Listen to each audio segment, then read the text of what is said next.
जी सभी को प्रणाम। आज श्री कृष्ण जन्माष्टमी है, तो उसके ऊपर चर्चा करते हैं श्री कृष्ण जी का अवतार और सभी अवतार के बारे में। ठीक।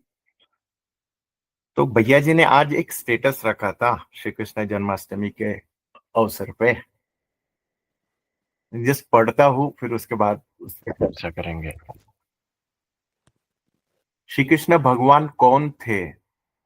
आपके जैसा शरीर धारक और शिव तत्व को जानने वाले मनुष्य शरीर थे।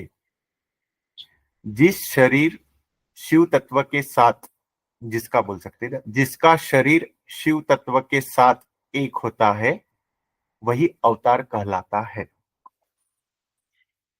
तो इसकी समझ ये है कि जैसे धरती पे जो भी अवतार होते हैं, अवतार आते हैं, तो वो किस प्रकार से होते हैं? राम जी आए, कृष्ण जी आए, भगवान बुद्ध आए, जो भी होकर गए हैं, तो उस प्रकार ये किस प्रकार से अवतार होते हैं? पहले तो ये परम शून्य की जो ऊर्जा है, शिव तत्व है, वो तो है ही कि बिकॉज बिना शिव तत्व कुछ भी नहीं है। ये प्रकृति भी बिना शिव तत्व है ही नहीं। जो कुछ है वो शिव ही है। उस वो स्पेस है, उसके बिना तो कुछ भी नहीं है, प्रकृति भी नहीं है। ठीक। तो अभी क्या होता है, जैसे श्री कृष्ण जी आए, उन्होंने अवतार लिया, तो वो एक मशीन, मैं मशीन बोलूंगा, पंच तत्व का शरीर मशीन के रूप में आए और उनके भीतर का जो शिव तत्व था वो जागृत हो गया। उस प्रकार से ही अवतार होते हैं। राम जी का भी वैसा ही था। वो पंच तत्व का शरीर मशीन थी, जैसे हम लोगों के पास हमारी मशीन है, हमारा शरीर है, मशीन है। बट उस शिव तत्व को उन्होंने जान लिया, इसलिए वो भगवान कहलाए। तो यहाँ पे समझना ये है कि वो शिव तत्व, वो उसी को हम बोल देंगे सुप्रीम पावर, वो ऊर्जा, वो परम शून्य की ऊर्जा, वो जो ऊर्जा है, उसके साथ उनके मतलब उनको जान गए, उनको समझ गए। जिस मशीन ने उसको समझा वो हो गया अवतार। तो इसी प्रकार अभी तक के सभी अवतार हुए हैं और आगे भी अवतार होंगे। तो मैं अभी ये स्टेटस को लेके हम जस्ट डिस्कस कर रहे थे, तो ऐसा ऐसा ऐसा यही टॉपिक निकला कि ओ माय गॉड। तो मेरे समझ में आया, तो फिर भैया जी ये मशीन तो हो सकती है, और वो जो शिव तत्व की ऊर्जा आई, तो फिर वो मशीन वो भगवान हो गया। तो इसी प्रकार से अवतार होते हैं। तो इन सेम वे अभी यहाँ पे क्या होगा, यहाँ पे अगर देखा जाए तो जो वो शिव का तत्व का है, जो शिव तत्व की ऊर्जा है, वो अभी है हमारे टिम्बर पुरुष माधव जी के पास में। तो ये जानने के लिए, उस समझ के लिए, ये समझ इतनी ऊंची वाली समझ चाहिए कि जब अवतार होता है तो ये इस प्रकार से होता है। अगर ये समझ अगर जान पाए तो पकड़ पाएंगे कि हाँ, देखो, जैसे श्री कृष्ण जी का भी अवतार हुआ, तो उनके उनको वो पंचतत्व का शरीर तो लगेगा ना, वो मशीन तो लगेगी अपनी लीला करने के लिए, अपनी क्रिया करने के लिए, जो कुछ भी उनका दायित्व था उस एरा के लिए, उस एज ए भगवान करके उन्होंने किया। जब राम जी आए तब उस एरा के लिए उनका था, उनका शरीर था, पंचतत्व का शरीर रहना ही पड़ता है, क्योंकि वो मशीन में रहनी ही पड़ती है ना। मशीन नहीं रहेंगे तो उस मशीन के भीतर वो ऊर्जा आकर वो काम कैसे करेंगे? सिमिलर वे यहाँ पे मेरे अनुभव के साथ में मेरे को जो महसूस हुआ कि अभी का जो है, जो अवतार है वो शिव तत्व वाला, और मेरे साथ तो साक्षात शिव ही है।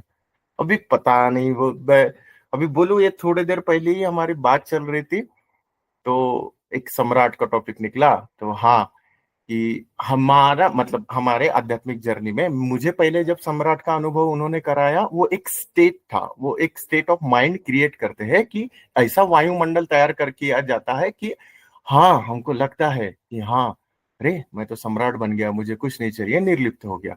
लेकिन वो स्टेट आने के बाद में जब आगे यात्रा बढ़ी, आगे यात्रा आई, अभी के लेवल का जो सम्राट है ना, वो ओरिजिनल वाला सम्राट है। वो जो था ना, वो एक वायुमंडल की एक मतलब बनाने के लिए कि ये स्टेज आएगी, इसके बाद ही हम आगे बढ़ पाएंगे। क्योंकि वो सम्राट वाला फील्ड जब तक के नहीं आता, तब तक के आप उतना निर्लिप्त नहीं होते। कि वो सम्राट वाला हमको जब कराया था ना, उस समय जब नया नया ऊर्जा आई थी, तो हमने फिर देखा एलन मस्क भी मेरे घोड़े के नीचे, मैं तो सबसे ऊपर, ऐसा वाला। वो सेम सेम सिनारियो।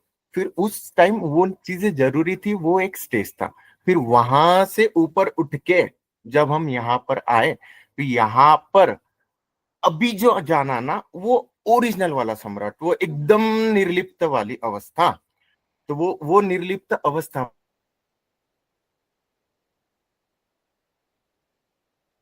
वो निर्लिप्त वाला अवस्था ही सम्राट वाला अभी जाना मैंने।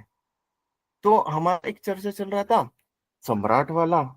तो ये सम्राट वाली स्थिति ना, तो वो तो अद्भुत है, अद्भुत मतलब एकदम ही निर्लिप्त अवस्था है। तो वो स्टेज आता है, उस स्टेज के बाद तो और आगे की जर्नी चली, और अभी आई निर्लिप्त अवस्था, ठीक है। तो फिर यहाँ पर मैं ऐसे ही वो सम्राट वाला निकला, तो पता नहीं इनके भीतर बाजू में बैठा था, तो मेरे को एक ऐसे अचानक से रोना आ गया। मैं बोला भैया जी बहुत रोना आ रहा था। बोले रो, अच्छी बात है।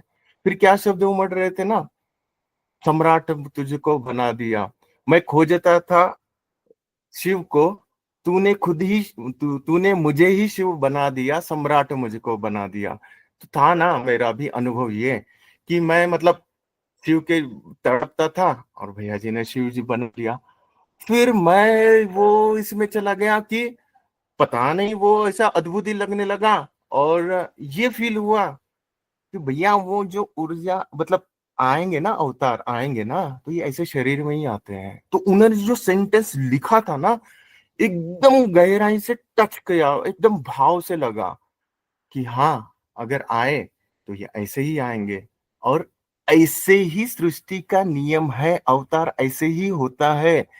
कि उस समय उनका पहनावा जैसा था, जैसे त्रेता में श्री कृष्ण जी का पहनावा उसेरा का था, जैसे जब द्वापर चला था, द्वापर में श्री कृष्ण जी का, त्रेता में राम जी का, उस समय जैसा रहन सहन जैसा ये था, वैसे ही तो आएंगे।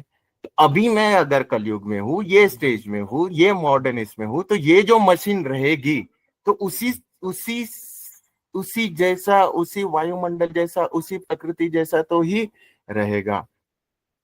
मतलब इस प्रकृति का वायुमंडल के हिसाब से उनका रहन सहन ये रहेगा। अब रहन सहन की जब बात आती है, तो बुद्ध पुरुष की जब बात आती है, तो वो तो कौन से भी, अभी थोड़ी देर पहले ही पूछा था, हमारा डिस्कशन चल रहा था, भैया जी कौन से भी एंगल से बुद्ध पुरुष लगते ही नहीं। क्योंकि वो अनंत है ना, वो शिव है ना, शिव को कोई पकड़ ही नहीं पाएगा। वो किसी भी डायमेंशन से मिलाने जाएंगे तो छूट जाएगा। क्योंकि जैसे देखेंगे कि ये बिजनेस बिजनेस कर रहे हैं, तो वो छूट जाएंगे कि भैया ये बिजनेस से कर रहे हैं। क्योंकि वो जो बुद्ध पुरुष होता है, वो तो वो करते ही नहीं है, बिजनेस नहीं करते, वो तो साधु संत वाले रहते हैं। ऐसा हो जाएगा। अगर वो वैसा रहा, और दूसरा कुछ मिलाने जाएंगे कि ये तो संत वाले भी नहीं है, ये तो फिर वो डमरू बजाते हुए घूम रहे हैं, और बिंदास होके घूम रहे हैं। एक तो बिजनेस की तरह देखने जाएंगे तो वो अध्यात्म दिखेगा, अध्यात्म देखने जाएंगे तो बिजनेस दिखेगा। और दोनों को अगर कुछ कुछ देखने जाएंगे, अध्यात्म और संसार और अध्यात्म दोनों जोड़ रहे, भैया बुक निकाला, फिर ये बुक का भी बिजनेस कर रहे हैं। हमारे इधर जुड़े थे, वो ऐसे भी गायब हो गए कि ये तो बुक का बिजनेस कर रहे हैं। कौन से भी एंगल से ऐसे मिलाने जाओ ना, तो मिलते ही नहीं है। वो मिलेगा ही नहीं, समझ में ही नहीं आएगा। और जो समझ में नहीं आता है ना, वही है। क्योंकि जो दिखता नहीं है वही शिव है ना। तो समझ में आएंगे तो ये शिव कैसे हो गए। और जिसको ये बात समझ में आएगी ना, वो पार है। ओ माय गुडनेस, इतना ऊंचा बात बोल रहा हूं मैं। अगर पकड़ पाए ना, तो वही यही है। पता नहीं, मैं तो जब ऐसे अंदर से ऐसे भीतर से आता है यार। मैं अभी अभी थोड़ी देर पहले भैया जी को बोला कि ये आपको लोग समझ क्यों नहीं पा रहे। फिर इमीडिएट आया, अगर प्रकृति ने नहीं समझ आने दे रही ना, इसलिए। फिर मैंने ही बोला हाँ भैया जी, समय नहीं हुआ, प्रकृति ही चाहेगी तभी समझेंगे ना। अभी समय नहीं हुआ, जब होगा समय तब तब वो आ जाएगा। ये हर एक चीज, हर एक मतलब छोटी सी छोटी चीज भी है ना, पूरा कंप्लीट कंप्लीट आ जाता है। ऐसे मतलब कोई भी उदाहरण लो, आ जाता है। मैं अभी एक बुक है हमारी ज्योतिष शास्त्र की, उसका पढ़ रहा था। उसका मैंने 4 लाइन पढ़ा, खत्म। उधर भी खत्म। वो टिम्बर गीता के 4 लाइन उठाओ, उधर भी खत्म। ठीक है। वो जो ज्योतिष की बुक पढ़ रहा था ना, तो उसमें कर्म और ऊर्जा का गणित है। अभी बोल रहा हूँ करके बोलता हूँ। यहाँ पे देखो क्या लिखा है। हर कर्म इज इक्वल टू एक ऊर्जा बीज। ठीक है। वह बीज या तो प्रेम, भय, क्रोध, दया, लोभ से बना होता है। वही बीज आगे चलकर फल परिस्थिति के रूप में प्रकट होता है। तो प्रेम से कर्म करेंगे, निर्माण होगा। भय से कर्म करेंगे, रुकावट होगी। क्रोध से कर्म करेंगे, विनाश होगा। अहंकार से कर्म करेंगे, भ्रम होगा। साक्षी भाव से कर्म करेंगे तो मुक्ति हो जाएगी। ये कर्म से बचना नहीं है, कर्म को समझना है। कर्म करो परंतु कर्ता मत बनो, इसी में खत्म है। और अभी अगर पीछे जाएं तो भगवत गीता में उल्टे, तो वहां पे भी अकर्म की भाषा ही बोली गई है कि अकर्म करके ही हमको जीना है। तो टिम्बर गीता का ज्ञान भी वही है। और अकर्म कैसे करते हैं वो भी बताया है। क्योंकि एक 2 लाइन समझ लिया, मैं करता हूँ, राजेश करता है, थर्ड डायमेंशन, मैं नहीं करता हूँ, वो करता है, फिफ्थ डायमेंशन, खत्म। ओ, मतलब यहाँ पे जो भी पढ़े ना, हम ऐसे लिटरली उस दिन तो हम ये कर रहे थे कि मेरे ध्यान में आया कि मैं गीता का कोई भी पेज उठा के पढ़ लूं और कोई भी श्लोक अगर पढ़ लूं तो वो खत्म है, उधर ही खत्म है। मैं रैंडमली ऐसे हमने 2-3 बार किया कि टिम्बर गीता का कोई भी श्लोक उठा के पढ़ा और उसका अर्थ जाना, डिस्कशन किया ऐसे ही। तो 4 लाइन में ही खत्म है। 4 लाइन में अध्यात्म खत्म, 4 लाइन में अध्यात्म खत्म, डायरेक्ट ही कनेक्शन, डायरेक्ट परम शून्य का, ऊर्जा का जो भाव है पकड़ पाएंगे, खत्म। यार अद्भुत चीज है। भैया जी मेरे को बोलते थे कि पहले जब, हाँ, मैंने ये बुक्स निकले ऐसा वगैरह, तब मेरे भी भीतर होता था कि हाँ, हाँ होगा करके, मतलब हाँ है, हमारी ज्ञान की बात है उसमें। ये अभी जब मैं ये पढ़ रहा हूँ, देख रहा हूँ, तो इतना अद्भुत लगता है ना, ये सब चीजें इतना अद्भुत है। ओ माय गुडनेस, भाई वो उसको है ना, इसे जी रहे हैं ना हम लोग, तो मैं कनेक्ट भी कर पाता हूँ कि यही तो सिखा रहे हैं, यही तो हम जी रहे हैं, और वही वो आया है। क्योंकि देखो ना, कर्म और ऊर्जा का गणित, तो उसी दिन हमारा चल रहा था कि राजेश इसमें भविष्य में हमारा क्या होगा ना, तो ये नेक्स्ट स्टेप क्या ले रहा है ना, उस पर डिपेंड है। ठीक है।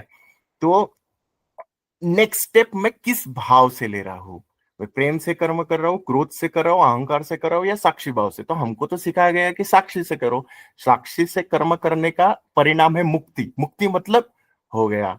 साक्षी होकर, सजग होकर अगर मैंने जान लिया कि मैं कर्म कर ही नहीं रहा हूं, तो अकर्ता हो गया, अकर्ता हो गया तो मुक्त हो गया। बब्बा जी, पाप नहीं, पुण्य नहीं, सब खत्म, लिखा जोखा ही खत्म। तो ये 4 लाइन में खत्म है हर चीज। इतना अद्भुत ज्ञान है ना, मतलब समझ पाए तो ओ माय गॉड, कितना गुणगान करूं, कितना। मैं तो अजब है यार, ये बहुत अद्भुत चीज है। अगर समझ पाए तो तर जाएंगे, लेकिन प्रकृति समझने नहीं देंगी, इतने जल्दी तो नहीं देंगी, क्योंकि समय नहीं आया ये सब। हमारे मेरे लाइव एग्जाम्पल ऐसा है कि उनके आंखों के आगे भी होके वो समझ नहीं पा रहे, और हमको दिख रही है ये चीजें, क्योंकि वो नहीं दे रही ना प्रकृति, उनका आकाश वो खुलने नहीं दे रही, उतनी समझ नहीं दे रही है। ऐसा है। तो ऐसा होता है। और स्टेटस का जो था, ये अवतार आते हैं तो ऐसे ही आते हैं। और जो शिव तत्व, जिस मशीन ने, जिस शरीर ने, पंच तत्व के शरीर ने जाना, वही अवतार है। क्योंकि शिव है ना, वो तत्व है ना, वही है और कुछ नहीं है। इसको जान गए तो